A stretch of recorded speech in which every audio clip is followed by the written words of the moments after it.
Imagine waking up one day to find a letter demanding $50,000, all because of your front lawn. Sounds insane, right? But for me, it wasn't just a nightmare. It was real. And trust me, the HOA wasn't ready for what I did next. Life was supposed to be perfect. My wife Emily and I had worked tirelessly for years to save enough money to buy our dream home, a beautiful 2-story house in a quiet suburban neighborhood in Florida. It was the kind of place where children played safely in the cul-de-sac. Neighbors greeted each other with warm smiles, and the lawns were always green and perfectly trimmed. For us, this wasn't just a house. It was the reward for years of hard work and sacrifice. We felt like we had finally achieved the American dream until the day we received the letter. It was an unusually warm Saturday morning. I was sitting on the front porch, sipping my coffee and enjoying the gentle breeze. Our dog Max lay lazily at my feet while Emily was inside preparing breakfast.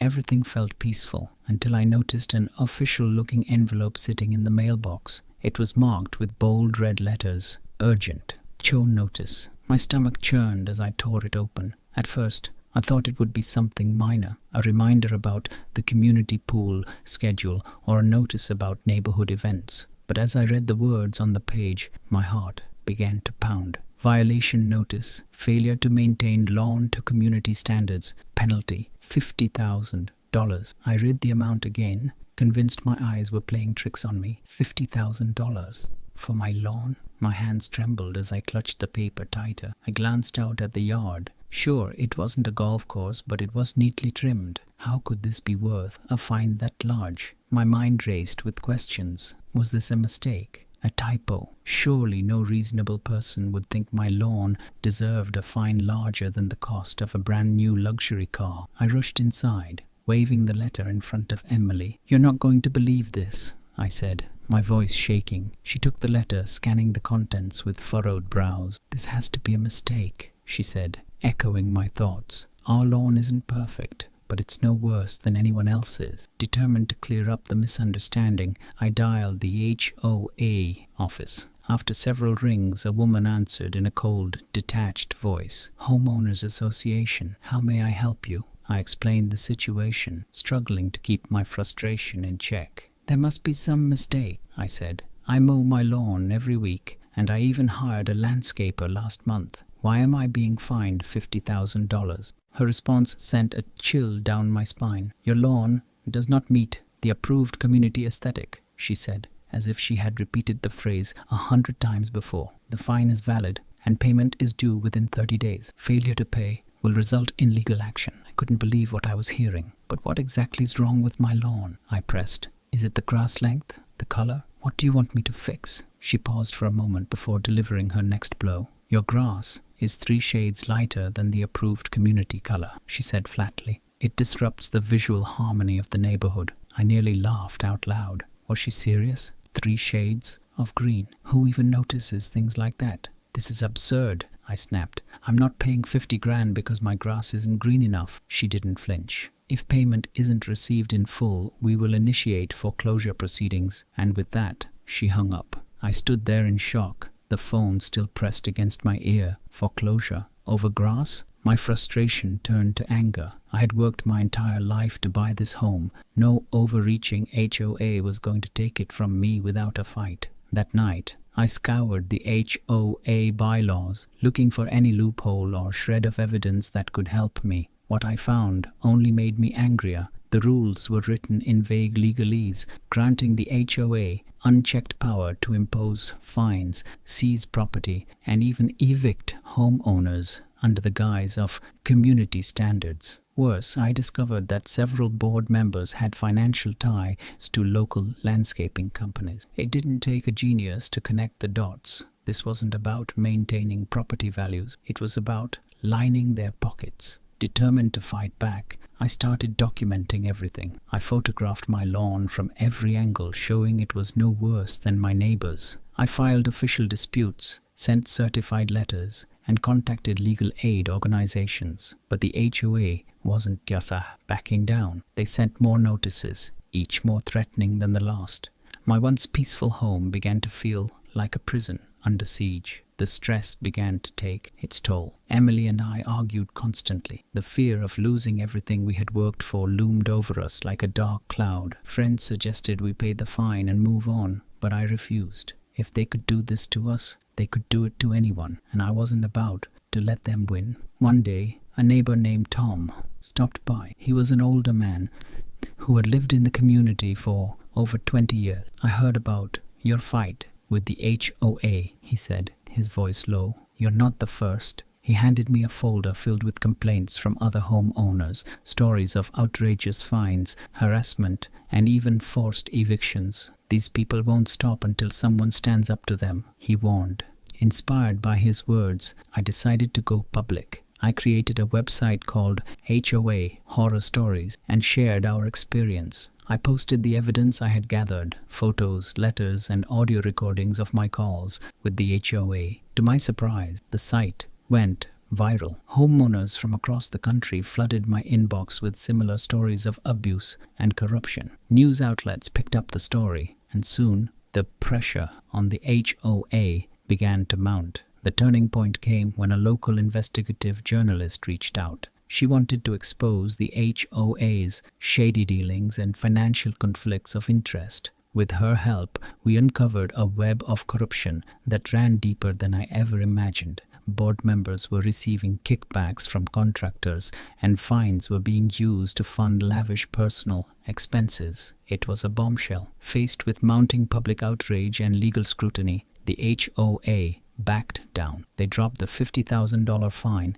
and issued a public apology. Several board members resigned in disgrace, and new leadership promised to reform the system. For the first time in months, I felt like we could finally breathe again. But the battle changed me. I learned that you can't take your rights for granted. If you don't stand up for yourself, people will walk all over you. And sometimes the only way to defeat a bully is to fight back harder. As I stood on my porch, watching Max chase butterflies across the lawn, I felt a sense of pride. We had fought the system and won. And while our lawn may never be the perfect shade of green, it was ours. And no one, not even the HOA, was going to take that away. The relief of having the $50,000 fine dropped was temporary, although the public backlash had forced the HOA to retreat. I knew that this was far from over. Organizations like these didn't just give up. They regrouped, found new ways to exert power,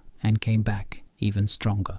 Deep down, I felt that if I didn't stay vigilant, they would find another excuse to come after me, and I wasn't wrong. Just 3 weeks after the initial fine was dropped, another letter arrived in the mail. This time the violation was about a non-conforming mailbox. Apparently my mailbox was 2 inches taller than the HOA regulations allowed. The fine, $5,000. It felt like a bad joke, like they were trying to break me one piece at a time. But I wasn't laughing. Emily was at her breaking point. "Maybe we should just pay it," she suggested one night as we sat at the kitchen table, the notice between us like a ticking time bomb. "I can't keep living like this. The stress is eating us alive." I understood her frustration. We had already spent countless sleepless nights researching, filing disputes, and talking to lawyers. The constant fear of losing our home was suffocating, but I also knew that giving in now would only make things worse. "If we pay this," I said firmly,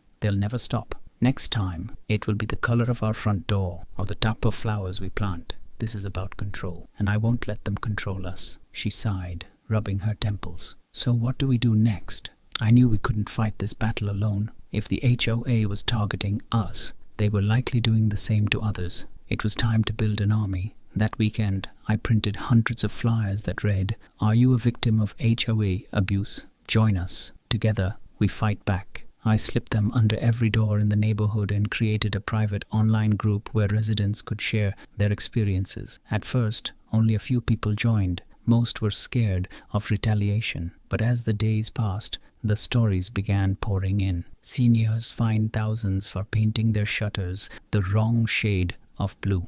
A young couple threatened with eviction because their toddler left toys in the front yard. A disabled veteran harassed over the height of his wheelchair ramp. These weren't isolated incidents. This was a pattern of abuse, and it had to stop. One story stood out. a woman named Lisa, who had been fined over $80,000 because she planted a vegetable garden in her backyard. "I just wanted to grow fresh food for my family," she wrote. "They called it an unsightly agricultural nuisance. Now they're threatening to take my house." Her voice trembled when I called her. "I'm a single mom," she said. "I can't afford a lawyer. If they take my home, I have nowhere else to go." My blood boiled as I listened. This wasn't just about power. It was about greed. The HOA wasn't protecting property values. They were using the rules to squeeze every last dollar out of the people they were supposed to serve. Fueled by anger and a renewed sense of purpose, I reached out to a consumer rights attorney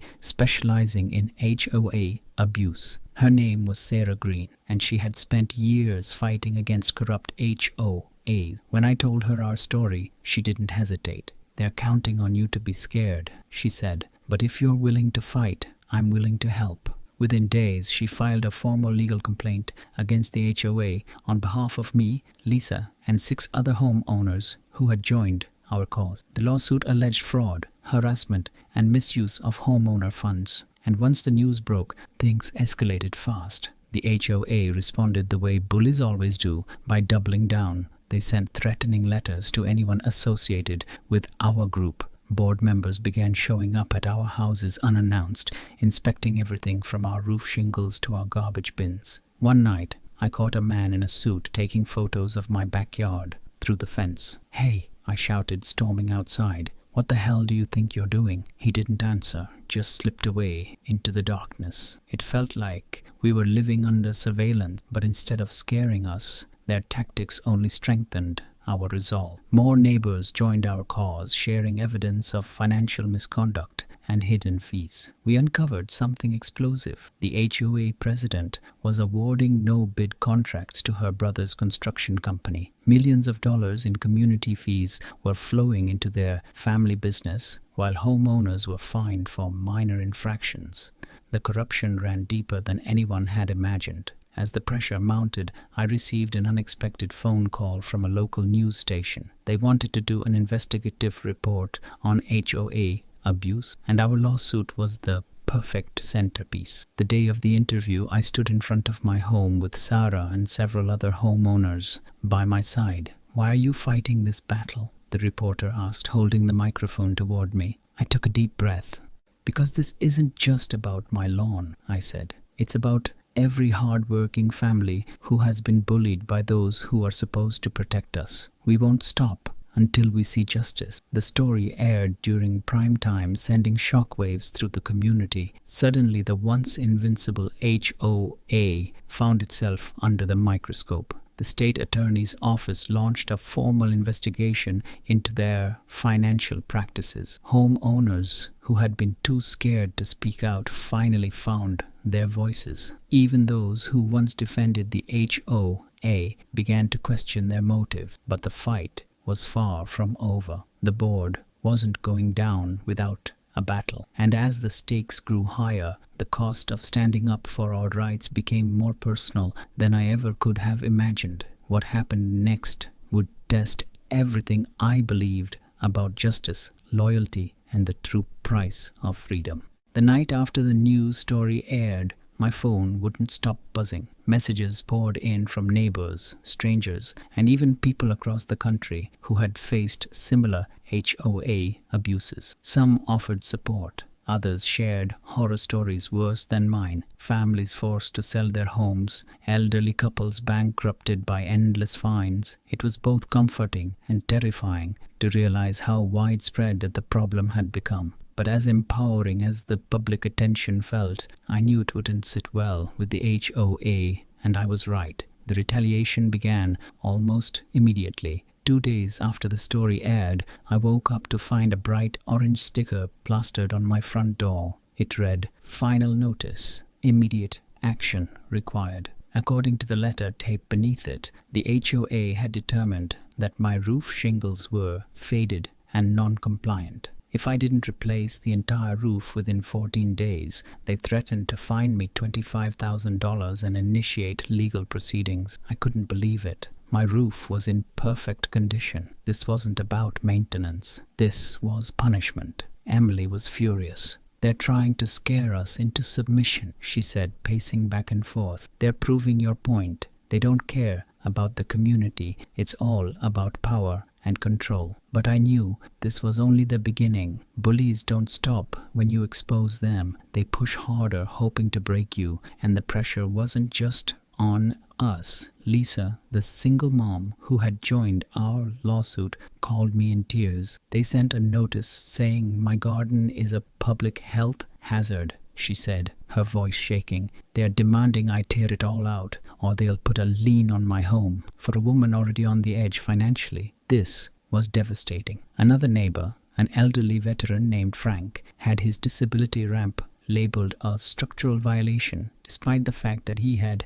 HOA approval when it was built years ago. The board had become unhinged, using their power to crush anyone who dared to fight back. I felt responsible. I'd encouraged these people to stand up, to believe that justice was possible, and now their lives were being turned upside down. The guilt gnawed at me, but so did my anger. If the HOA thought they could bully us into silence, they were wrong. That night I called Sarah Green, our attorney. She wasn't surprised. This is classic retaliation, she said, but they have overplayed their hand. We can use this to strengthen our case. She advised us to document every interaction, every letter, every visit, every phone call. The more evidence we have, the harder it will be for them to hide the truth. So I became an investigator. I installed security cameras around my home, capturing everything. I recorded phone calls and kept every piece of correspondence. What I discovered was chilling. HOA board members were driving past my house multiple times a day. A man I didn't recognize, who I later learned was the HOA's private inspector, was photographing my property every morning. One night, around 2 a.m., my motion sensor lights went off. When I checked the footage, I saw someone in a black hoodie sneaking around my backyard. This wasn't just harassment, it was intimidation. And then things took an even darker turn. One afternoon, while I was working in my home office, Emily burst through the door, her face pale. "Check the mailbox," she said, holding out an envelope with no return address. My stomach knotted as I opened it. Inside was a single sheet of paper with the words, "Drop the lawsuit or lose everything." No signature, no explanation, just a threat. Fear settled over us like a storm cloud. We debated calling the police, but Sarah warned us that HOAs often operate in legal gray areas. It would be hard to prove who sent the letter. "This is a scare tactic," she said. "They want you to feel helpless. Don't give them that power." But it wasn't just about us anymore. I worried for Lisa, for Frank, for every person who had trusted me to lead this fight. What if the board's retaliation went even further? What if someone got hurt? Despite the fear, I knew we couldn't back down, and, to my surprise, neither did the community. Inspired by our resistance, more homeowners began sharing their stories publicly. One resident revealed how the HOA had embezzled thousands from a community maintenance fund. Another exposed nepotism, board members funneling contracts to family members without community approval. Our lawsuit wasn't just about petty fines anymore. It had become a battle against a corrupt system, and the more the public learned, the worse things became for the HOA. The local news station aired a follow-up investigation, digging into the board's financial records. What they uncovered was damning. Over $300,000 in unexplained administrative costs. No public audits in the past 5 years, and personal vacations disguised as community planning retreats. Public outrage exploded. The HOA board, once untouchable, found itself under increasing scrutiny, but they still had one final move to play. A week later, we received a lawsuit, not from us to them, but from the HOA against us. They accused us of defamation and damaging the community's reputation. If they won, they could bankrupt us with legal fees and force us to sell our home. The message was clear. If they couldn't silence us with fines, they'd crush us in court. For the first time, I felt real doubt. Was this worth it? Was I risking too much? As I sat in the dark that night, staring at the legal papers spread across the kitchen table, Emily took my hand. "They want you to feel alone," she whispered. "But you're not. We have the truth on our side, and we're not giving up." The next day, I made a decision. If the HOA wanted a war, I would give them one. I reached out to a national consumer advocacy group that specialized in exposing corrupt homeowners associations. When they heard our story, they agreed to fund our legal defense and launch a public awareness campaign. What happened next would shake the foundation of the HOA and change the lives of every homeowner in our community forever. But as I would soon learn, when you go to war with power, you can't predict how far they'll go to destroy you. As the legal battle intensified, our lives became a whirlwind of court dates, media interviews, and community meetings. The HOA's retaliation wasn't just a scare tactic anymore, it was an all-out war. Every day brought a new threat. More letters, more fines, and even rumors spread about us throughout the neighborhood. Some neighbors, too scared of the HOA's power, began to distance themselves from us. Others, however, grew bolder, realizing that if they didn't stand up now, they could be the HOA's next target. Despite the pressure, I refused to back down. Every piece of evidence we collected became a weapon in our fight. I documented every violation notice, recorded every suspicious visit, and kept a timeline of every interaction. With the help of the consumer advocacy group, we hired a team of forensic accountants to dig deeper into the HOA's financial records. What they uncovered was shocking. The board had been using community funds for personal gain, paying for extravagant vacations, expensive cars, and even private home renovations for board members. The most outrageous discovery? The HOA president had written $80,000 worth of checks to a company owned by his brother for landscaping that never happened. These weren't just mistakes. This was deliberate fraud. But exposing them wouldn't be easy. The HOA board was well connected and ruthless. When they realized we were digging into their finances, they doubled down on their legal assault. They filed motion after motion to delay the case, hoping to drain our resources. At one point, they even tried to get a court order to access our personal bank records, claiming we were profiting from the media attention. It was exhausting, but I knew we couldn't let them win. And then the harassment turned personal. One evening, while returning from a meeting with our attorney, I noticed a black SUV parked across the street. I brushed it off until it started showing up every day. Sometimes it followed me to work. Other times, it idled outside our house for hours. I reported it to the police, but without solid proof of wrongdoing, there was little they could do. Emily became increasingly anxious, worried not just for us, but for our kids. One night, after putting our daughter to bed, we found a note taped to our garage door. It read, "Drop the case, or else." I felt a chill crawl up my spine. This wasn't just about property lines or fines anymore. This was personal vengeance. But instead of scaring us into silence, it only hardened our resolve. With mounting evidence on our side, we decided to go public again. This time, on a much bigger scale. The consumer advocacy group helped us produce a documentary-style expose featuring testimony from other homeowners who had suffered under the HOA's reign of terror. We shared hidden camera footage of board members making threatening remarks and exposed the financial misconduct in detail. Within days of releasing the video, it went viral, garnering millions of views across social media platforms. National news outlets picked up the story, shining a spotlight on the abuse of power within homeowners associations. Lawmakers began to take notice, calling for stricter regulations to protect homeowners from predatory boards. The pressure on the HOA was becoming unbearable, and they knew it. In a desperate attempt to regain control, the HOA board held an emergency meeting. But what they didn't realize was that the tide had already turned.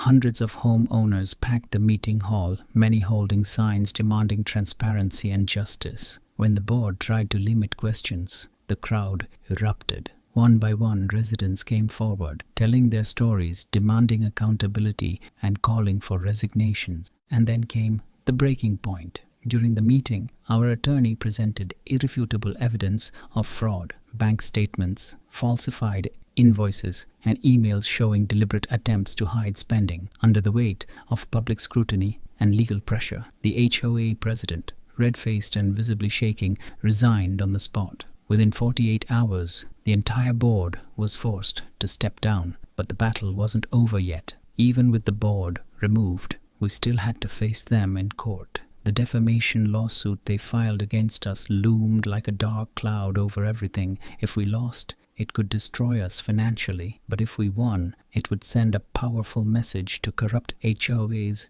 everywhere. You can't bully people into silence. The trial date arrived, and the courtroom buzzed with attention. The HOA's lawyers tried to paint us as troublemakers, claiming we had exaggerated their misconduct for attention, but our evidence spoke louder. We presented hours of footage, witness testimony, and expert reports showing how the board abused its power for personal gain. By the time our attorney finished the closing argument, you could feel the shift in the room. The jury deliberated for 3 hours. When they returned, the verdict was clear. We won. The court not only dismissed the HOA's defamation claims, but also ordered the board members to repay the community over $500,000 in stolen funds. The judge called their actions a blatant abuse of power and imposed personal financial penalties on the former board president. And for the first time in months, I felt like we could finally breathe again. In the weeks that followed,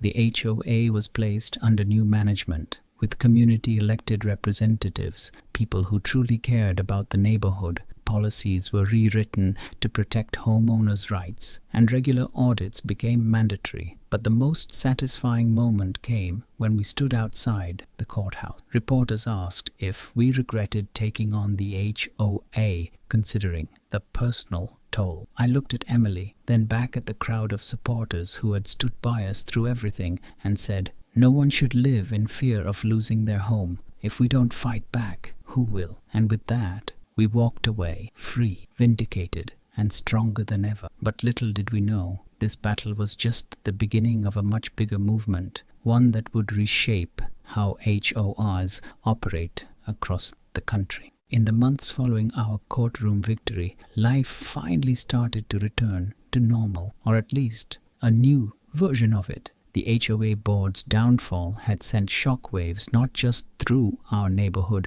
but across the entire country. News outlets continued to cover our story, framing it as a landmark case in the fight against corrupt homeowners associations. People from all over, homeowners from different states, advocacy groups, and even lawmakers began reaching out, sharing their own horror stories and asking for advice on how to stand up against abusive HOAs. Our community itself was almost unrecognizable. With the old board gone, a new era of transparency and fairness emerged. The first official order of business under the newly elected leadership was to repeal the unfair fines that had been imposed on homeowners. Our $50,000 fine, the catalyst for this entire battle, was officially erased from the records. Other homeowners who had also suffered from unjust penalties finally saw their fines revoked as well. It felt like justice had been restored,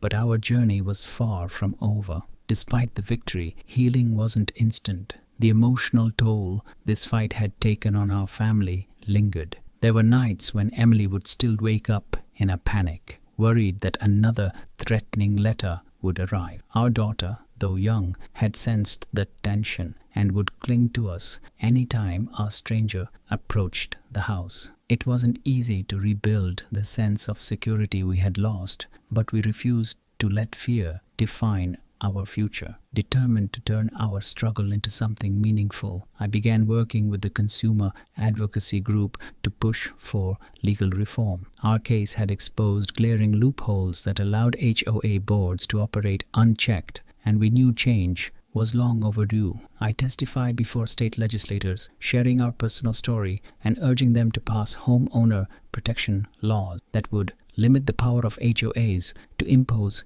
excessive fines, require independent audits of HOA finances, ensure due process before taking legal action against homeowners, protect whistleblowers who expose HOA misconduct. The response was overwhelming. Homeowners across the country rallied behind the movement, flooding their representatives with letters and calls demanding reform. Within 6 months, our state passed the Homeowner Bill of Rights, providing long-awaited protections for millions of families. Other states soon followed suit, launching nationwide efforts to curb HOA abuse. But perhaps the most unexpected consequence of our fight was the online community we built. Our viral expose not only helped us win in court, it inspired thousands of homeowners to speak out. I started a YouTube channel called HOA Horror Stories Exposed, where we shared real-life experiences of people who had been bullied or scammed by their HOAs. The channel exploded in popularity, reaching millions of subscribers